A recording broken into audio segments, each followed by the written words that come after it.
Hello and welcome to another edition of the Sunday Interview, your celebrity profile program, which brings you closer to the real stories of your favorite people told straight from their hearts. I'm Joke Lijadu. He started his career as a civil servant, rising to the position of the Deputy Director in the Nigerian Customs Service before calling it quits. But not many people know that he contested for the presidency in 1993, placing third after MKO Abiola and Babagana Kingibe in the Social Democratic Party primaries. He is the only surviving child of his parents, an experience he never wants his children to go through. If you are still wondering who my guest is, you will get to know after this break. Stay with us.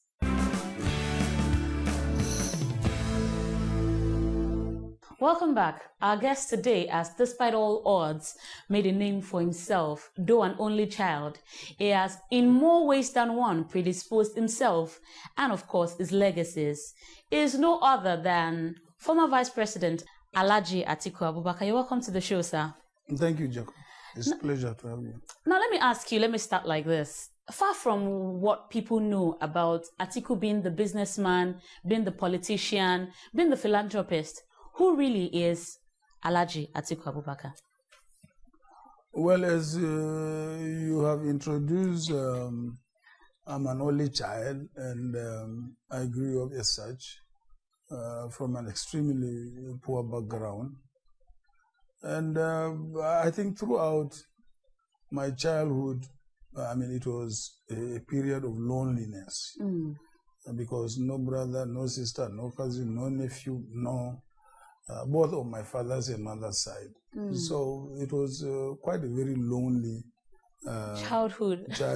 And up to a point in time when I started, having family of my own. And that is, I think, the aspect that people really need to reflect on. Yeah. Now, you said you come from a slightly poor background. Not slightly. A poor background. A really poor background. A really poor background. Yeah, I'm sure. I remember sometimes we used to have only one meal in a day. That's that much poor. I'm sure a lot of people will be inspired by your story, how you came out of nothing and became what you are today, which is, of course, significant. Can you tell us a bit about that story? How did you break all the barriers that obviously must have held you down at that point? It's sheer determination and hard work.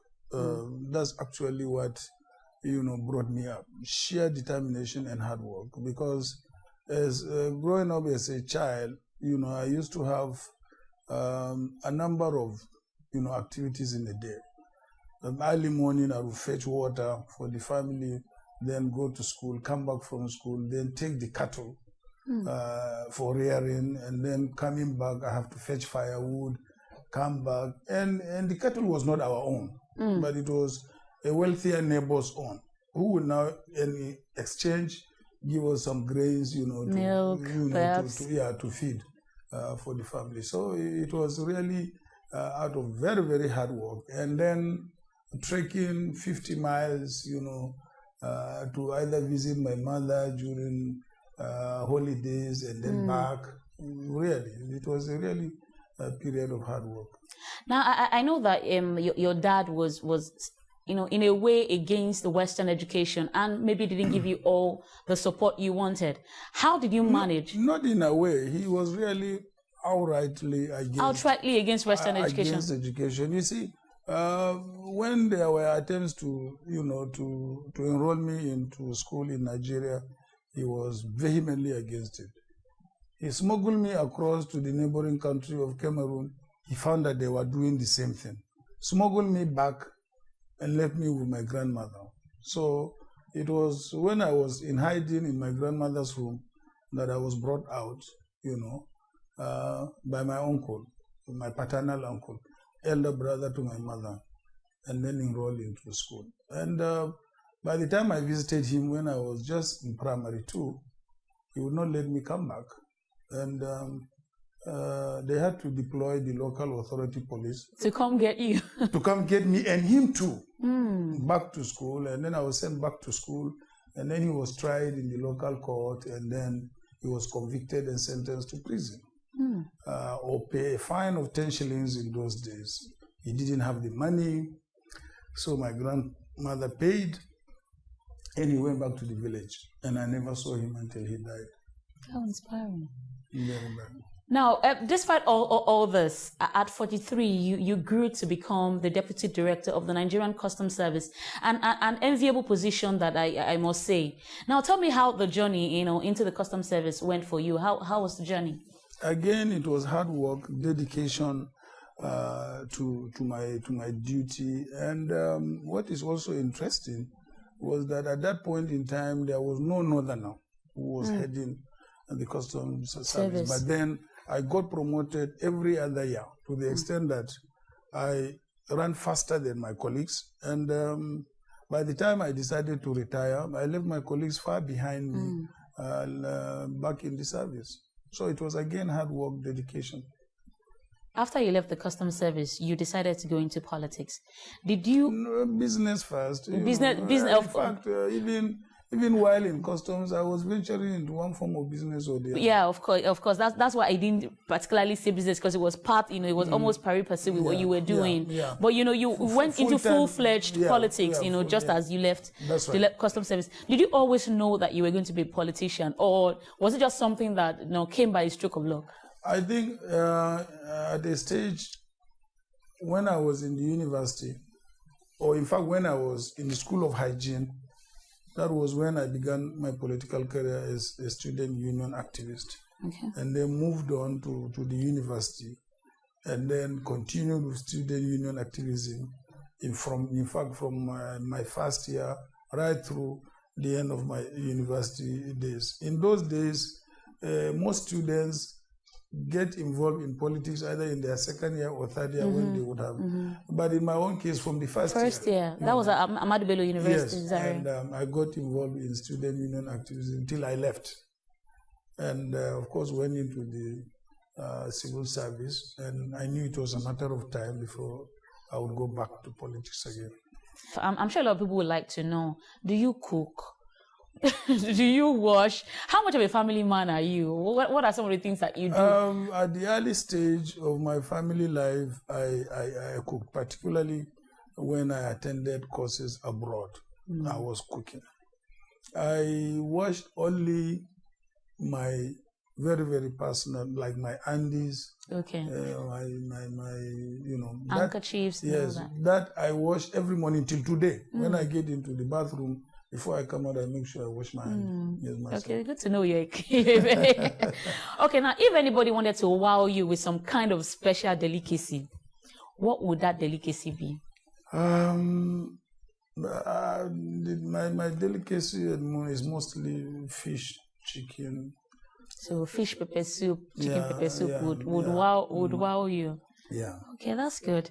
Now let's talk about, all Nigerian men, or most Nigerian men are, football fans. Do you love football? Yes, I love football quite all right, because I also played football in school.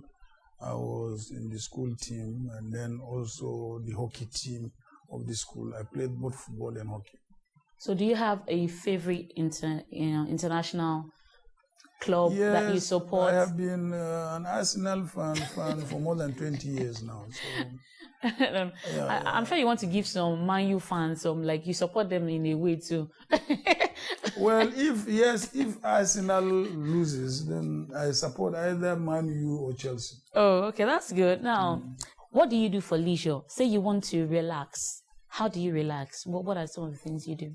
I read. I do quite a lot of reading, and particularly articles on politics, law, economy. I read them quite a lot. International affairs. Now, you have a lot of children. Are you encouraging any of them to go into politics, or are you, taking steps to ensure that they don't even, they stay clear of Nigerian politics? Honestly, in a family meeting, I told them, no politics for you. Before you get involved in the politics, then I must retire. There is no way both of us can be in politics. So they are completely out of politics.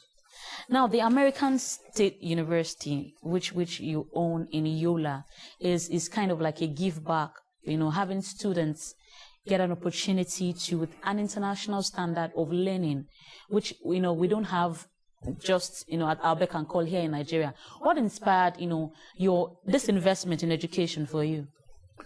It did not start with just the university. It started more than 20 years ago, with precisely, I think, about 25 years ago, with a nursery school. From nursery, we went to secondary education. So when we go to the secondary education, we now started thinking of a university. And then it was at that point in time I decided, okay, what kind of university? Is it the British model, which is the one we have in Nigeria, or another system? There were two considerations that I took into mind. One, I was virtually a student of the American Peace Corps when I was in the secondary school from 1961 up to 1965. Of course, the Peace Corps scheme actually stopped around 1963 or so. Okay. But from 61 up to 63, I was a student of the Peace Corps. And then, secondly, I thought the American system of education must be the best. Why? If America today is the most advanced country in the world technologically, is the fast economy in the world today, then there must be something good about their system of education. Mm-hmm. And all development is based on human development, that is education. Yeah. So I now decided to opt for the American model of university. After that, then I now decided that the entire educational system, and then I went back to the secondary school. I also converted it into the nursery and the primary. And the nursery and the primary. So today, from kindergarten to university. Up to university. So you can do your master's, you can do your PhD. Postgraduate and every other thing. And then also decide to teach there and retire there.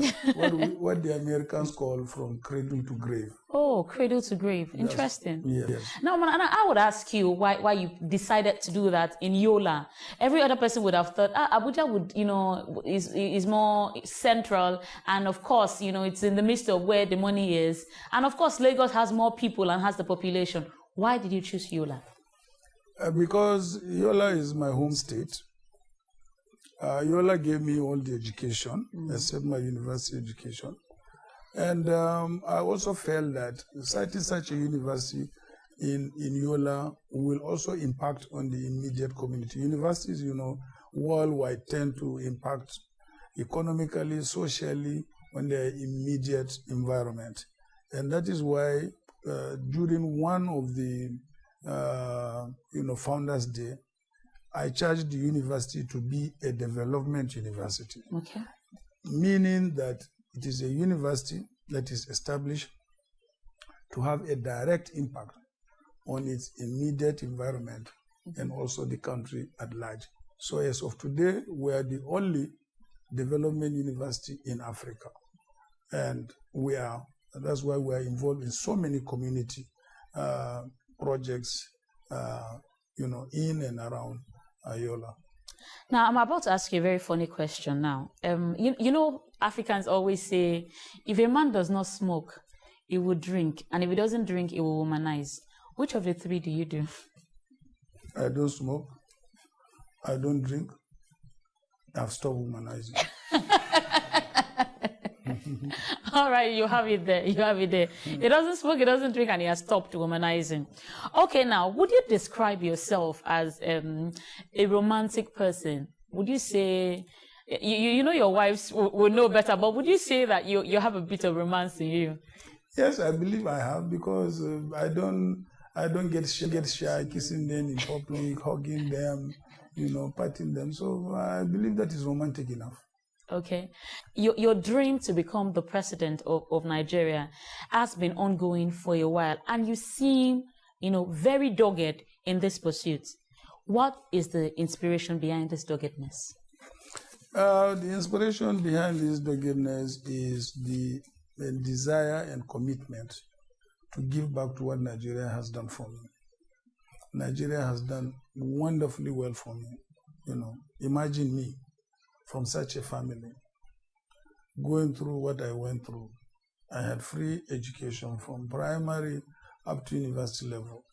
At the university, even in fact at the primary, I was being given pocket money on a weekly basis. And sometimes this pocket money, I used it to look after my family up to the university. And then after finishing university, I did not have to apply for a job. You know, they just came and interviewed us and they said, come to Lagos and work. I mean, I don't see this happening today.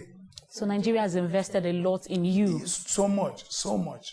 And it is this desire to give back to Nigeria, one, and also the desire to make sure that I contribute to future generations of Nigerians. We've been speaking with former Vice President of Nigeria and presidential aspirant, Alhaji Atiku Abubakar, and he's been revealing some hidden truths about himself, more revealing facts after this break.